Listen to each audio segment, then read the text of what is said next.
Assalamualaikum warahmatullahi wabarakatuh. Shalom, Om Swastiastu. Perkenalkan, nama saya Niluh Dewi Ratni, Stambuk B201, Fakultas Ilmu Sosial dan Politik Universitas Tadulako. Dalam pembuatan video ini bertujuan untuk memenuhi tugas mata kuliah saya, mata kuliah Sosiologi Konflik. Dalam video ini saya akan membawakan materi mengenai teori konflik. Baiklah, pertama-tama saya akan menjelaskan mengenai teori konflik sosial. Nah, sebelum itu kita harus mengetahui mengenai teori konflik. Di sini, teori konflik adalah teori yang memandang bahwa perubahan sosial tidak terjadi melalui proses penyelesaian nilai-nilai yang membawa perubahan, tetapi terjadi akibat adanya konflik yang menghasilkan kompromi-kompromi yang berbeda dengan kondisi semula. Teori ini didasarkan pada pemikiran sarana-sarana produksi sebagai unsur pokok pemisahan kelas dalam masyarakat. Teori konflik muncul sebagai reaksi dari munculnya teori struktural fungsional. Pemikiran yang berpengaruh atau menjadi dasar dari teori konflik ini adalah pemikiran dari Karl Marx. Saya akan menjelaskan mengenai bentuk-bentuk konflik sosial, yaitu adanya konflik peran di dalam keluarga, yang kedua konflik komunikasi dalam keluarga, yang ketiga konflik kelas dalam masyarakat atau kelas borjuis dan proletar, kelas gender, kelas sosial ekonomi. Yang terakhir itu ada konflik adat dengan pendatang. Nah, dalam sosiologi konflik mempunyai asumsi bahwa masyarakat selalu dalam kondisi bertentangan, pertikaian, dan perubahan. Semua itu adalah sebuah bagian dari terlibatnya kekuatan masyarakat dalam saling berebut sumber daya langka dengan menggunakan nilai-nilai dan ide atau ideologi sebagai alat untuk meraihnya. Selanjutnya, saya akan menjelaskan mengenai fokus dan skop asumsi. Yang pertama yaitu ada asumsi dasar, manusia tidak mau tunduk pada konsensus. Yang kedua yaitu manusia adalah individu otonom yang mempunyai kemauan sendiri tanpa harus tunduk kepada norma dan nilai. Manusia secara garis besar dimotivasi oleh keinginannya sendiri. Yang ketiga yaitu konflik adalah endemik dalam grup sosial. Yang keempat, ada tingkatnya masyarakat yang normal yang lebih cenderung mempunyai konflik daripada harmoni. Selanjutnya, konflik merupakan suatu proses konfrontasi antara individu, grup, atau sumber daya yang langka. Konfrontasi suatu pegangan hidup ini yang sangat berarti. Yang terakhir yaitu konsensus dan negosiasi adalah teknik yang digunakan untuk mengelola konflik. Selanjutnya yaitu ada 4 hal yang penting dalam memahami teori konflik sosial. Yang pertama itu ada kompetensi atau atas kelangkaan sumber daya seperti makanan, kesenangan, partner, seksual, dan sebagainya yang menjadi dasar interaksi manusia bukanlah konsensus seperti yang ditawarkan fungsionalisme, namun lebih kepada kompetisi. Yang kedua yaitu ketidaksamaan struktural, kekuasaan, perolehan yang ada dalam struktur sosial. Yang ketiga, individu dan kelompok yang ingin mendapatkan keuntungan dan berjuang untuk mencapai revolusi.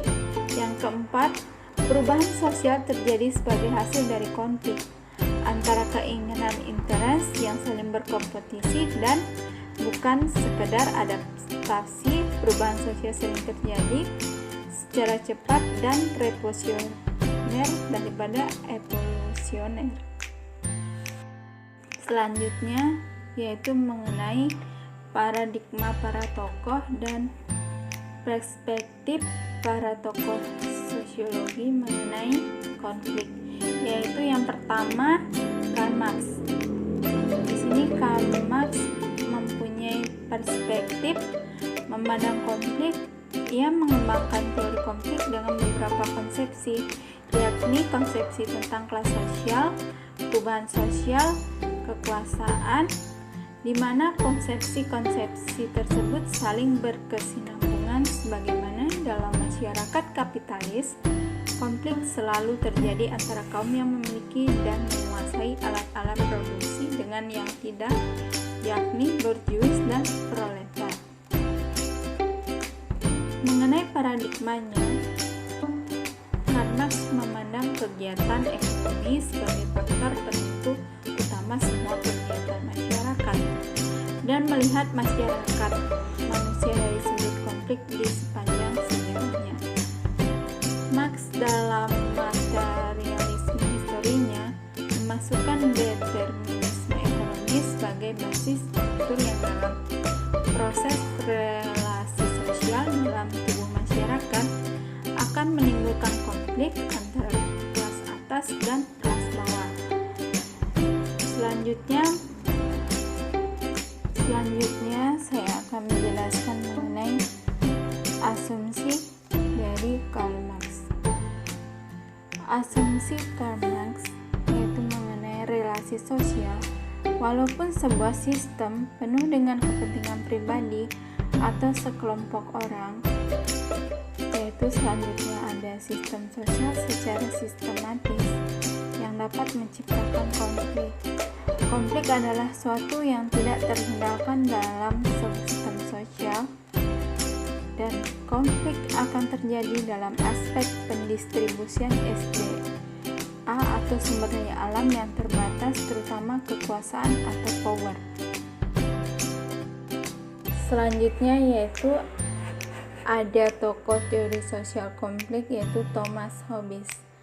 Nah, Thomas Hobbes ini orang yang paling berpengaruh dalam mengembangkan paham materialisme.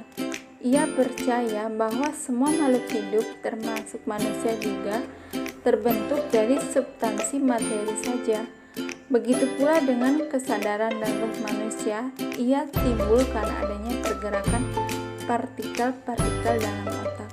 Paham materialisme menganggap sifat dasar manusia dalam semata-mata memenuhi kepentingan egonya atau serigala bagi manusia lainnya, karena kehidupan masyarakat diwarnai dengan pola relasi dominasi dan penindasan sehingga menimbulkan konflik yang terjadi di dalam masyarakat.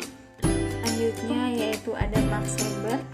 Di sini Max Weber ini lebih cenderung memandang fenomena konflik berdasarkan pemikiran rasionalitas. Weber membagi rasionalitas ini dalam 3 tipe, yaitu yang pertama ada rasionalitas praktis, ada rasionalitas teoritis, ada rasionalitas substansi. Selain dasar pemikiran rasionalitas, Weber juga mengkaji fenomena konflik dalam kajian deterministik ekonomi dan stratifikasi sosial yang dibaginya menjadi kelas, status, dan partai.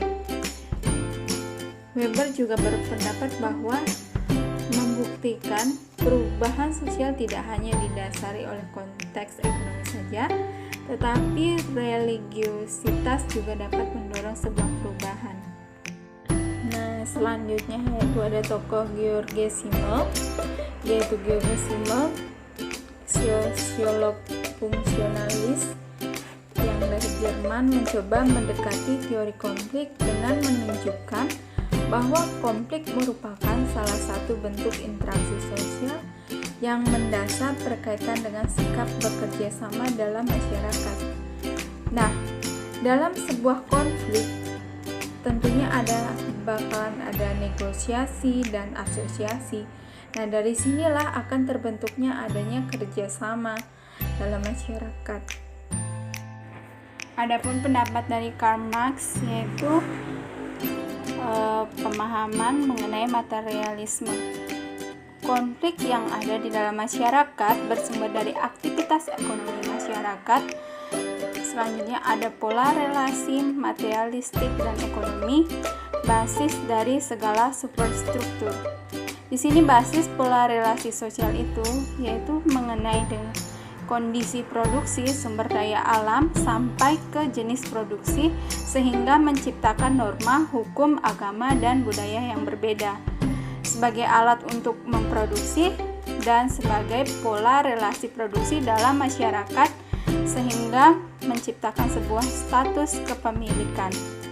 Pandangan dari Max Weber, pemikir sosial Jerman, mungkin adalah orang yang disamanya paling merasa tertantang oleh adanya determinisme ekonomi. Marx yang memandang segala sesuatu dari sisi politik ekonomi berbeda dengan Max Weber.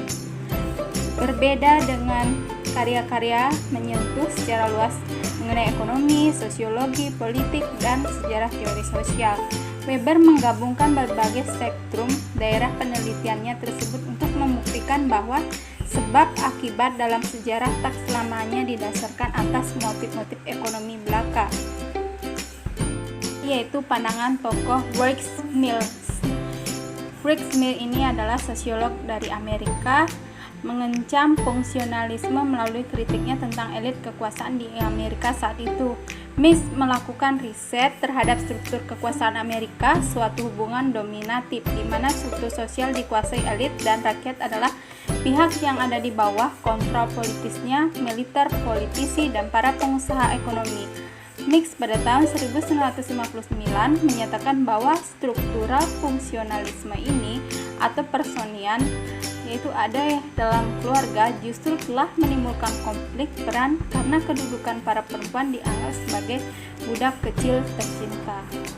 Yaitu selanjutnya ada tokoh yang bernama Ralph Dahrendorf, yaitu pada tahun 1950-an, sosiolog dari Jerman yang menerangkan konflik kelas dalam masyarakat industrial pada tahun 1959 yang sangat berbeda dari teorinya Marx. Karena di sini ia menganalisis konflik tanpa memperhitungkan politik ekonomi yang ada. Apakah kapitalisme atau sosialisme yang mengemukan itu dari tokoh Marx sendiri. Jika Marx bersandar pada pemilikan alat produksi, maka Dahrendorf bersandar pada kontrol atas alat produksi. Dalam terminologi Dahrendorf, pada masa post-kapitalisme, kepemilikan akan alat produksi baik sosialis atau kapitalis tidak menjamin adanya kontrol atas alat produksi tersebut. Asumsi dari Ralph Dahrendorf itu dia menyatakan bahwa masyarakat itu ada dua wajah, konsensus dan konflik, tetapi dia ini lebih mengutamakan wajah konflik, di mana hubungan dialektika antara kelas mirip dengan praksis Marx, tetapi bukan semata-mata kepemilikan sumber daya, tetapi kekuasaan juga. Dalam relasi sosial itu ada namanya implicit coordinated association, perkumpulan koordinasi yang dilandasi bentuk-bentuk perintah yang sangat penting. Nah, di sini setiap unit sosial atau ICA, di mana dengan adanya diferensi kekuasaan atau peran yang ada di dalamnya, pola relasi sosial ini antara atasan dan bawahan mendapat legitimasi oleh organisasi itu sendiri, maka terpaksa untuk tunduk karena hukum, norma, atau hukum yang baru yang telah ditetapkan. Selanjutnya yaitu membahas tentang proporsi oleh Marx. Di sini proporsi Marx ini semakin tidak merata distribusi sumber daya atau kekuasaan yang jumlahnya terbatas, semakin tinggi tingkat konflik antara kelompok dominan dan kelompok subordinat dalam sebuah sistem.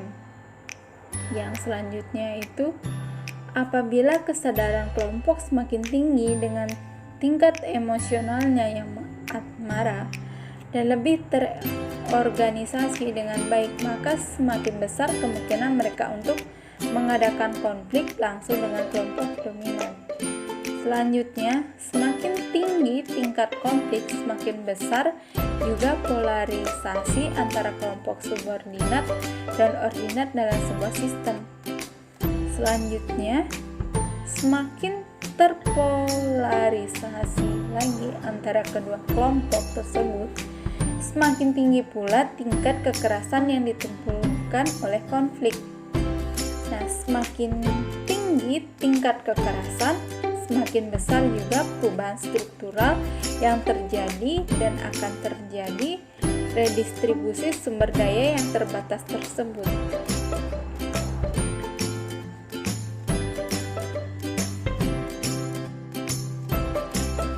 Untuk memahami proporsi dari para tokoh, ada pun ringkasan yang dapat membuat kita lebih memahaminya lagi, yaitu yang pertama itu kekuasaan atau power adalah sumber daya terbatas. Nah, dari sumber daya alam yang terbatas inilah yang menciptakan konflik dalam sebuah kelompok. Apabila dalam sebuah kelompok tersebut dalam pembagian sumber daya yang terbatas atau tidak adil, tentunya bakal adanya percikan-percikan konflik yang akan timbul. Yang selanjutnya itu ada perubahan dimulai dari proses penyadaran adanya ketidakseimbangan sistem keadilan. Konflik yang terbuka mirip dengan dari konsepnya Marx. Namun Dahrendorf juga mengatakan konflik tidak pernah berakhir, namun terus-menerus hingga menciptakan dinamika masyarakat sepanjang zaman. Selanjutnya yaitu ada ringkasan teori konflik sosial. Yang pertama itu teori konflik muncul sebagai respon dari lahirnya dua revolusi, yaitu demokratisasi dan industrialisasi, sehingga kemunculan sosiologi konflik modern merupakan akibat dari realitas konflik dalam masyarakat. Teori konflik adalah alternatif dari ketidakpuasan terhadap analisis fungsionalisme struktural yang menilai masyarakat dengan paham konsensus dan integralistiknya. Ada beberapa tokoh teori sosiologi konflik. Ada Thomas Hobbes, Karl Marx, George Simmel, Max Weber, Hegel, Dahrendorf, Lewis Coser, dan Randall Collins. Asumsi dasar teori konflik adalah masyarakat atau organisasi. Ini berfungsi sedemikian di mana individu dan kelompoknya berjuang untuk memaksimumkan keuntungan yang diperolehnya secara tak langsung dan tak mungkin dihindari adalah perubahan sosial yang terjadi di masyarakat tersebut yang besar seperti revolusi dan perubahan tatanan politik. Yang terakhir itu ada ringkasan untuk lebih memahami lagi mengenai konflik sosial. Perspektif dari konflik sosial ini hubungan yang penuh konflik terjadi juga dalam keluarga. Ini adalah sebuah fenomena yang sering terjadi di dalam keluarga itu. Ini pasti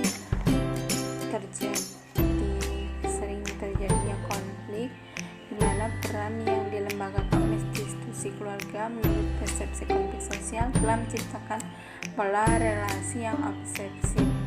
Menurut teori ini, situasi konflik dalam kehidupan sosial tidak dianggap sebagai sesuatu yang abnormal atau disfungsional, tapi bahkan dianggap sesuatu yang alami dalam setiap proses sosial. Adanya konflik bersumber dari struktur dan fungsi keluarga itu sendiri. Seorang suami dengan kedudukannya sebagai kepala keluarga akan menimbulkan konflik terbuka dengan istrinya yang punya kedudukan ibu rumah tangga.